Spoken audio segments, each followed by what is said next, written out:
Now, I don't mean to come off super arrogant in here, but I'm gonna come off a little bit arrogant. Angels, you should have listened to me, and I just didn't expect it to happen this soon. Let's get into it. Welcome back to the Touching Bases podcast. Good to see you guys again, and welcome back to my hotel room. Yeah, we're still out, and some breaking news just came out about Mike Trout. I made a video not too long ago explaining why the Angels should probably trade him away for multiple prospects that would actually build up this team and be ready for 2026 when Rendon's contract ends, giving them a lot of money to work with to build a team and make it to the World Series. If you guys haven't seen that video, go ahead and check it out just above in this card. Other than that, Mike Trout, as of today, has a torn meniscus. His knee is gone, and like I predicted in that video, he was going to get injured with how hard he was going. Mike Trout so far leads the league at the MLB with 10 home runs, only batting a 220, but has an OBP of 325 and is slugging at 541, so at least he's over 500 in the slugging percentage. His WRC plus right now is a 142. In this very young season, he's only got a 1 WAR. Now, granted,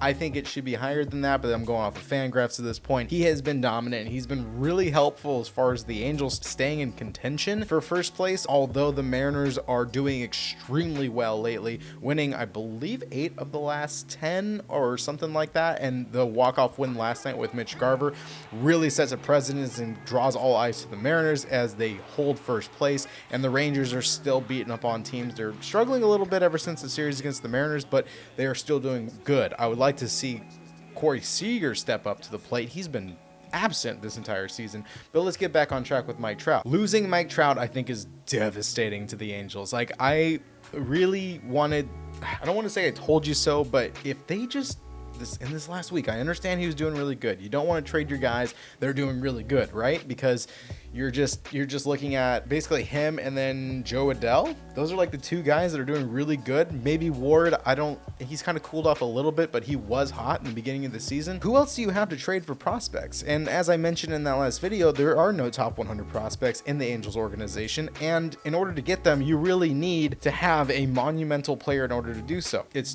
very recent. We're not exactly sure if he's going to be out for the entire season. They're saying he's probably going to be back before the season ends. It's not season ending, but he is going into surgery to have his meniscus repaired. I know 2 people that I played baseball with in collegiate and select, and they had their meniscus surgery done. They did, in fact, miss their whole season. This is talking as a 17-year-old, and one was a 22-year-old. So Mike Trout being 32 years old, I don't know how fast the recovery is going to be. Obviously, there's plenty of money there. They have experts, and they can make it fast. But if the young guys who typically heal much faster than a 10-year older player, something tells me that it might actually take the whole season. It really depends on his recovery. But this is a huge blow to the Angels, and now the question is, do you still trade him? I think you do.